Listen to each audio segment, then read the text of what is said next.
get to where you are. And I would live a million lonely lifetimes if I knew I could get back to you. Yeah, I just wanna get back to you.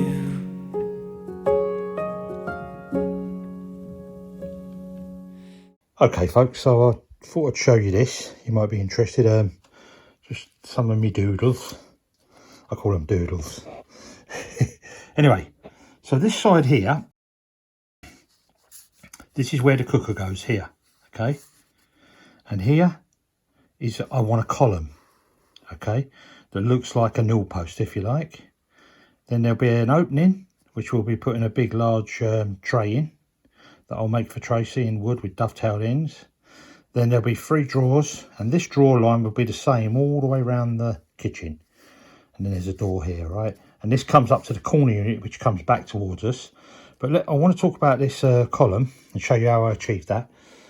So I've got some, basically I had them made up. They're table legs for a chestnut table, and I didn't use it in the end. And I had 4 of these. I've got 4 of these, I mean. Basically, these are the turnings, but table legs, this is the bottom, that's the top, are too short, right, for a kitchen work. So I don't know a turner here who can turn these for me, so I've got the chestnut and I might as well use it. So, in this configuration, you see they're laid out, is where their position will be. So what will happen is, I will cut it off here, that'll be waste, and I'll cut off this bit, and that'll be waste. Then I'll join this bit back, this bit here, sorry. No, let me get it right. Where am I? Somewhere around here. Anyway, I'll show you in a minute. And I'll join it back onto there. And then what I'll do is I rip them down the centre on the bandsaw all the way through and end up with this configuration. I'm going to show you now. Just give me a second because I'm one-handed. Okay, so that's where I said I'd do the cut. Okay. So I put the cut here. And then what I do is I drill a little dowel hole in here and I pull these together, okay? And you wouldn't know they've been separated then. This is a trick you can use yourself, guys. If you haven't got a turner local and can turn these for you, you can pick up these legs off old tables. But these are brand new chestnut ones. I had them turned for us, but they were for a table, obviously. Anyway. So that's what the length I need, roughly. And then what I end up with is these go on a board, which is the part of the face frame, which I'm going to show you now. And, sorry about the camera movements. And that's where it ends up. So that ends up on the face frame. Okay, that's screwed and glued onto there and doweled. The joint is here. Okay, no, sorry, it's here. The joint's here. Okay, and there's a dowel in there, but it's all symmetrical now. It's all even up and down. So that's top, and you'll notice the top is a little bit shorter that way, then the bottom's longer, and that's because we have a skirting board coming up to there. And that's how it ends up. So it looks quite nice when it's done. It's what I've done in the past a few times when I've made kitchens for people. But let me just lay it down here. Just bear with me a minute. You can see it's sort of standing up, and there you go. So your face frame would come off of that, the top drawer lines there, or the box, opening box, you'll see it's come. This is all bits of face frame I'm making up at the moment, yeah, with all the beading work. So you've got your beading on here, cock beading we call this. This is a certain size, this is a slightly bigger size, this is a slightly bigger size again, this is a double moulded 2 ends, and everything has its own function, and they all got sizes to be you know, to finish, if you like. But anyway, so what I'll do is I'm going to get this frame made up, which is this on the doodle. That's that part there. And I'm going to make this frame up now. It's just a face frame, and then I'll show you again. Here, this chestnut smells lovely.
Okay, what you see me do there, I planed that side down first, and the reason I do that, so I get a nice smooth finish, which runs up against the fence of the bandsaw, so it's nice and smooth. All right, it gives me a straight board as well. And what I'm doing here, this is drawer fronts, and then the bit that's soft cut makes up the stiles of the doors. So this part here, so it makes up these parts. Okay, this is my sample, so I get my dimensions that I need, and the haunches and everything in there. And there's nothing comes through on these ones. These are stubbed off, what we call stubbed off tenons inside. Okay, and then there's a little wedge, 2 wedges go in there, and then when you close this up, bang, this locked in for permanent. Anyway, so that's these I cut. I've got a load over there cut, so I can get these all ready for the thicknesser to thickness them all up, and then any mouldings and things I'm going to be doing and grooving will come after. But it's turned out nice. It's really coming along quickly now. Now I've got the face frames done on one side.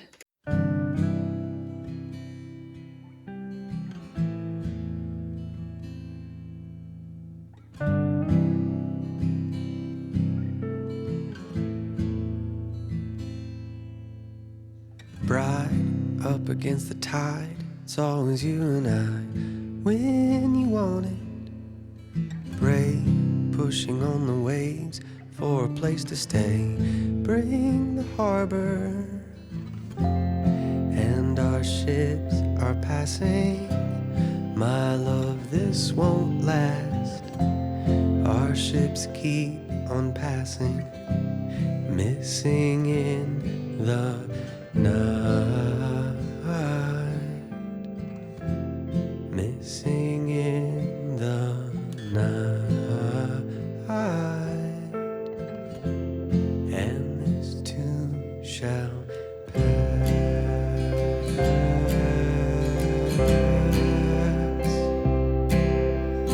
Wind, 4 corners closing in, moving on my skin. Do we have to? Stars thrown upon the wall, navigates it all like a calling. I'm gonna steal my time like it was a crime for my heartache. And our ships are passing. My love, this won't last. Our ships keep on passing, missing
Oh.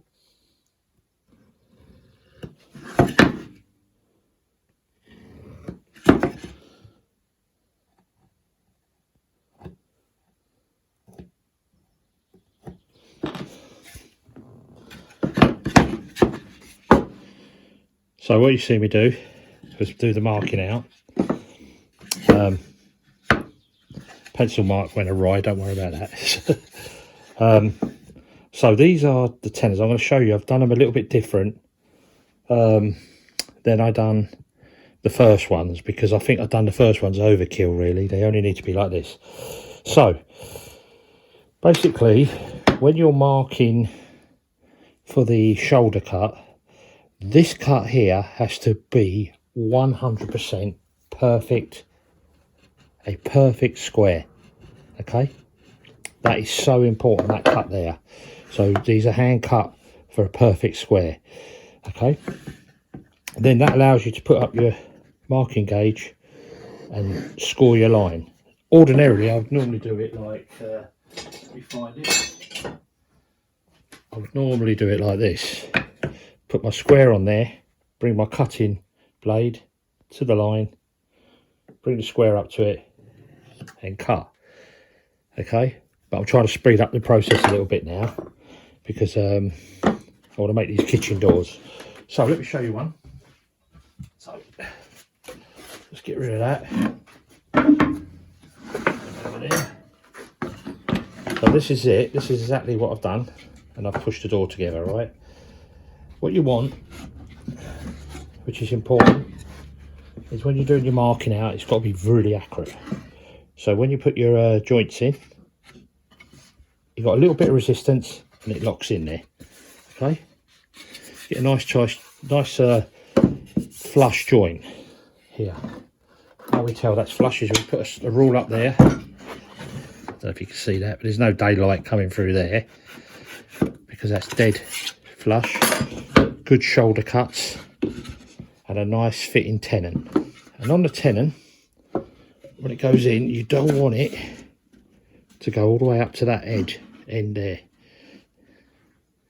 the head of the Walters, if you like. You don't want it to go up to there. You want a little gap there, and that's allow glue to squeeze out. So as I push it in and it's glued, the glue will squeeze into there and then just squeeze out a little bit. Always allow that as well.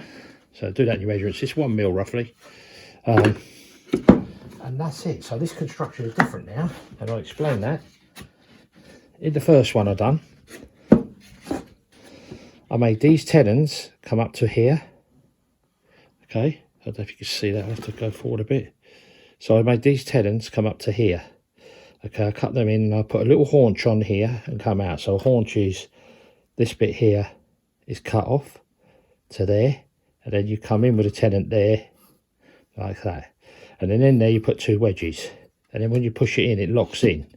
But it's overkill. You don't need it. It's because it's for the this is a kitchen cabinet doors. They're not going to be used as heavy opening doors. Yeah, so these are just kitchen cabinets. So that's going to be enough glue surface area here on this shoulder tenon front, this tenon here, and then this shoulder all glued in and pushed in and clamped. That'll be enough for that door, and it'll keep it strong for the kitchen door. So the other way I did it, because I do things the old ways a lot, was the belt braces. Like, you know, it takes time, takes a lot of time, and you only got one hit at it as well, so you have to be really accurate. That means that when you bang this in, if them wedges don't go in properly and it don't lock, you don't get a closed shoulder, if you like. Yeah, so that's nice and tight. I'm just checking it. Square. That's lovely and square as well. Okay, and that's it basically. So what I'm going to do now is on this one, this is the second door, I've got to go and cut these and the vise. Just cut them down with a tenon saw or my Japanese saw, and then I'll knock the shoulders off. I'll show you me doing that.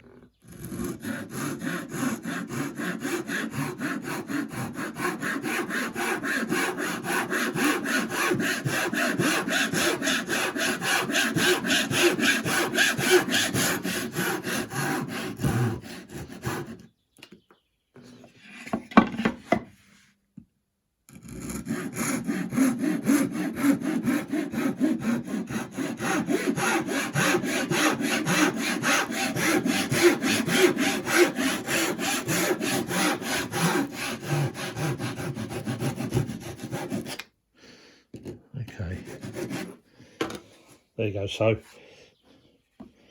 I've cut into the shoulder now. I've got the shoulders down to the tenons.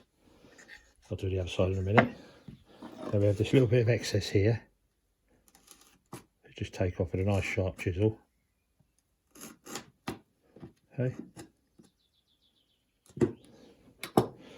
Oops, what down there? And then that should, let's try it this one. Be a nice snug fit and flush as well. And then we tell it's good because put a rule on there and there is absolutely no daylight, so that is dead flush across that plane. And that's what we want. Accuracy is important. Okay, I can't even feel that joint. Now, for these top carpenters out there, or well, cabinet makers or whatever, you saw me cut onto the line, right? I made this little groove here, okay, and that's like I can hook my thumb in there, or finger now, whatever. Yep. And what I do is I come up to the line, and my saw literally drops into it, just slightly into it, and I cut on there.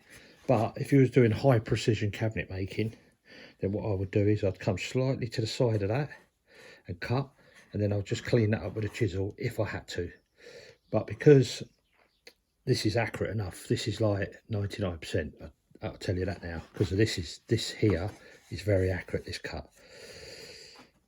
And because of that, I know that I can cut this. I've got the skill and I've had it to do this. You know, if you're starting out, you wouldn't do it like this, but I can do it like this. Anyway, and that's it basically. So I'm going to carry on, cut all these off, and then put these doors together. And later on, we'll show you the, I've done the drawer fronts. They're in. And then I'll get these together and get these in, and then you'll see the whole project then. Okay, let's cut these, get some more of these off.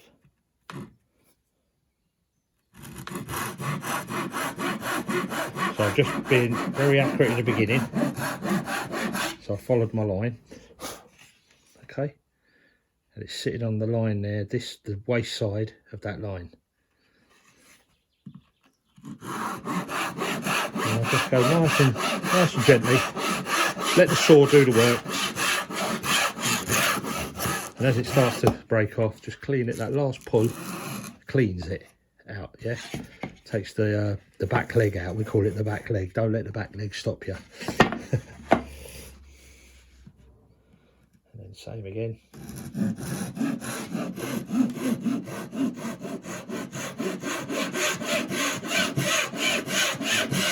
Now let the saw do the work. No pressure. Just letting the saw run up and down. Cleaned out. I'll just clean that up with a chisel. What that is, that little burr there, that is because I'm the waist side of the cut, if you like. So everything is on the waist side, both sides. So this is the waist side, that's the waist side. So this is a true representation of that groove there, that mortise, if you like. And that's it really. Right, so I'm going to put these together. Oh no, I've got another one to cut. I'll do that first.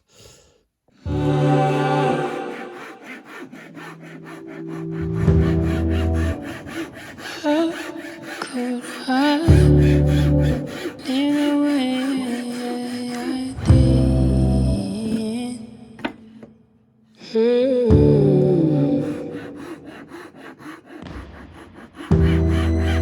For so long I've been ashamed of who I really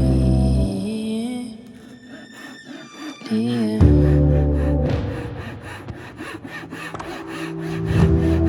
Baby, I was faithless, almost didn't make it. Clear up. Put this together, I'll show you.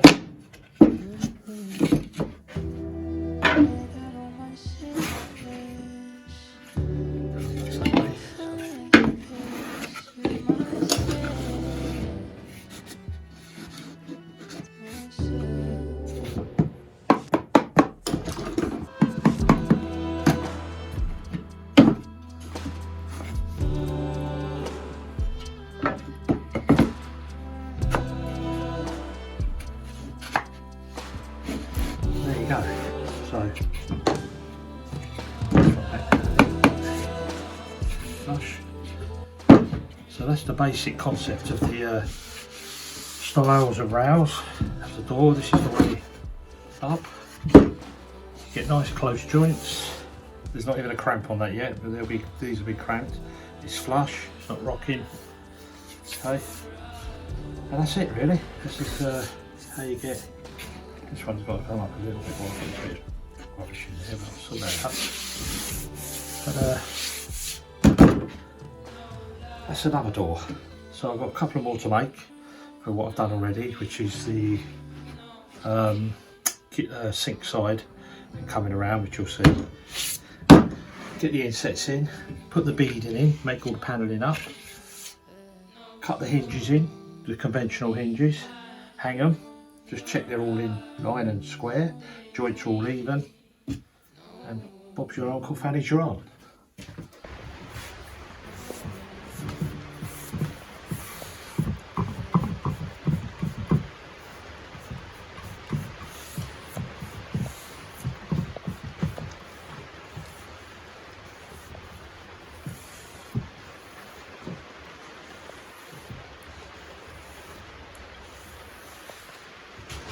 There we go.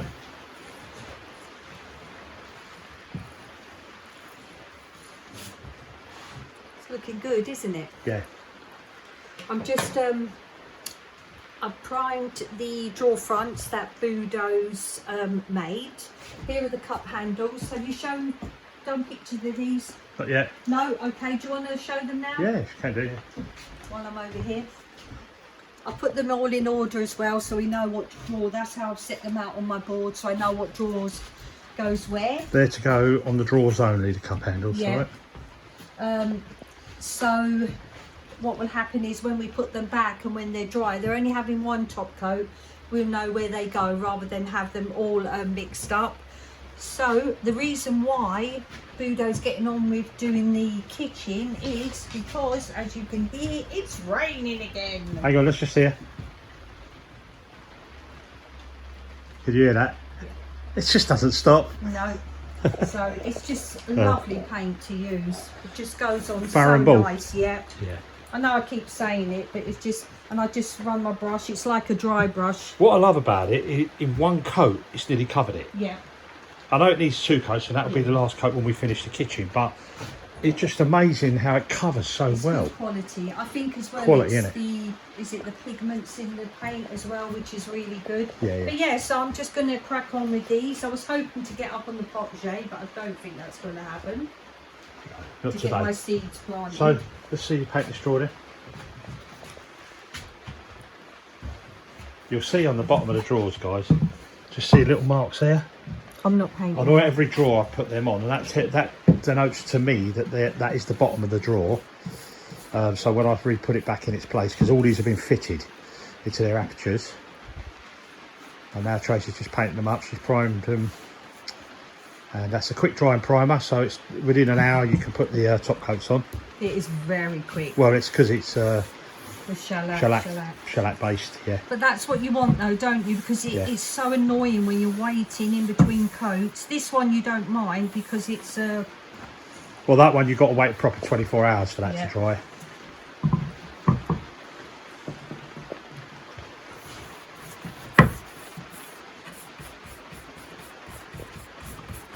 How well it goes on. I actually love the smell of this. It's lovely though, isn't it? Look. Well, the thing is with an oil base paint, there's a much more higher longevity.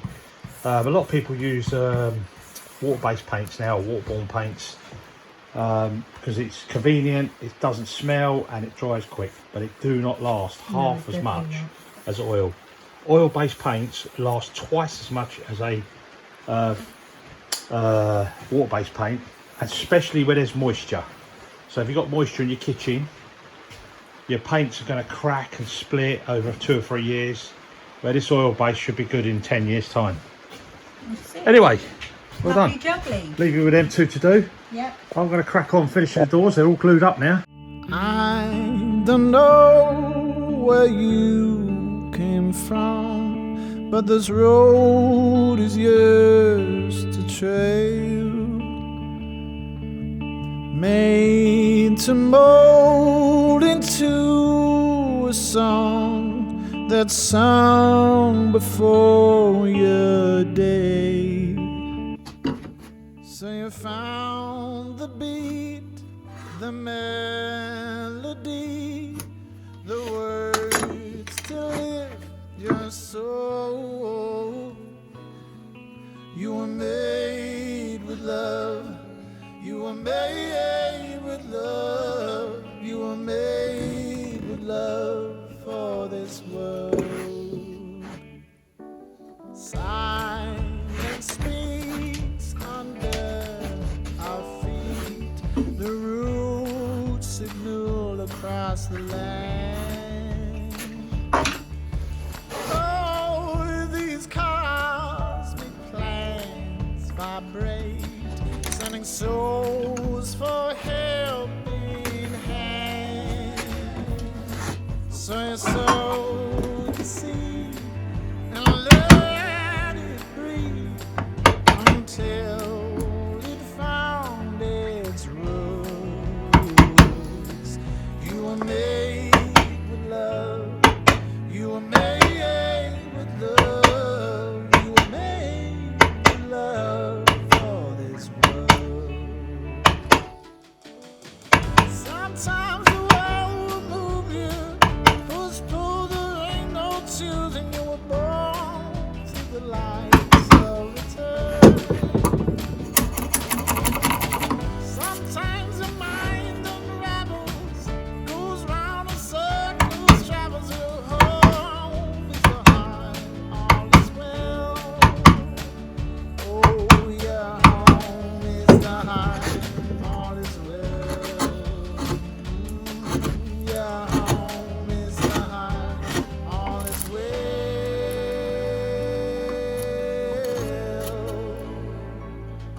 You were made with love. You were made with love. You were made with love for this world. You were made with love. You were made with love. You were made with love for this world. You were made with love for this world. You were made with love for this world.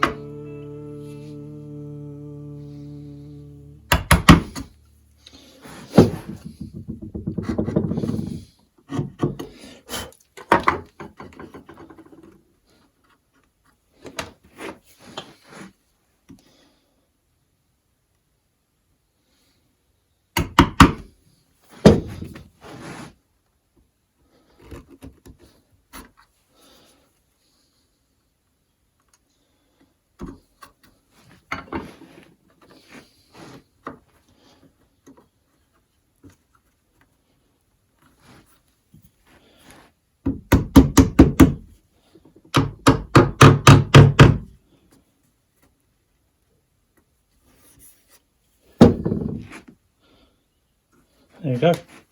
It's a nice tight fit. It doesn't rattle in there. It's at the correct depth. And that's how you chop a cabinet hinge in. This is for the door, one of the doors for the kitchen. It's the last one actually. Well, last one of the 4 I've made. So I'm just going to cut that one in that side. You won't be able to see that. But I thought I'd just show you how and that is in there nice and tight. Okay. And that's how you want it. Always cut your hinges in tight like that. No joints.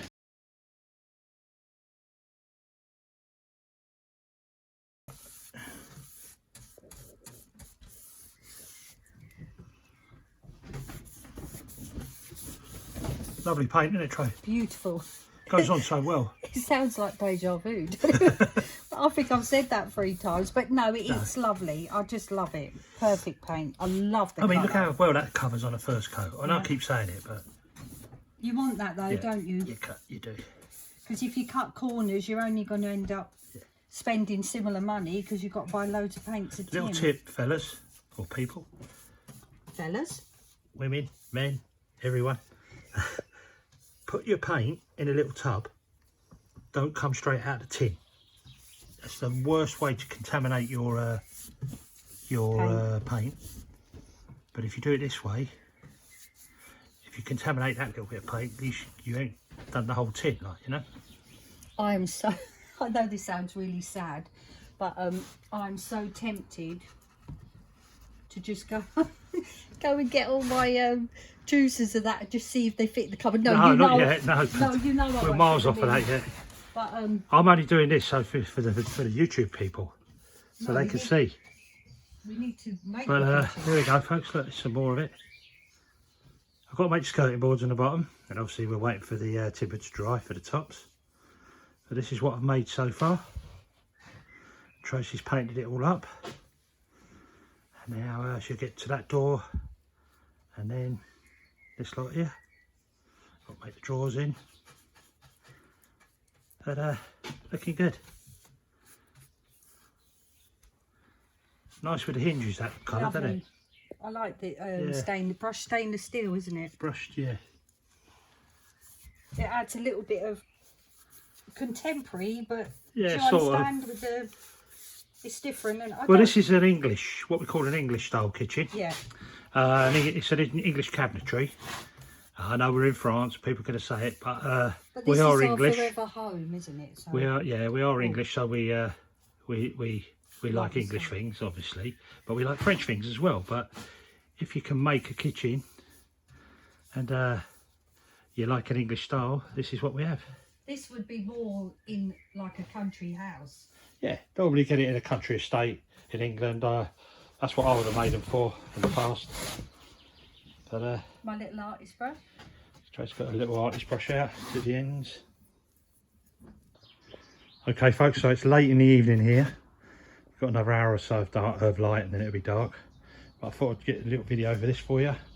So this is where we got so far. This is everything, all the cabinetry I've made for this kitchen.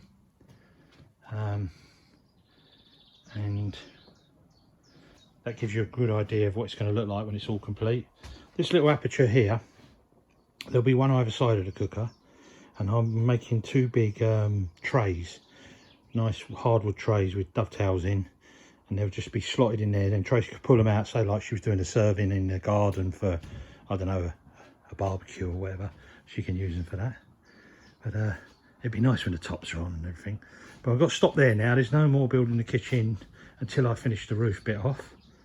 And obviously we've got to do the plasterboard. So we're going to pick up the plasterboard this week. And can get all the plasterboard on.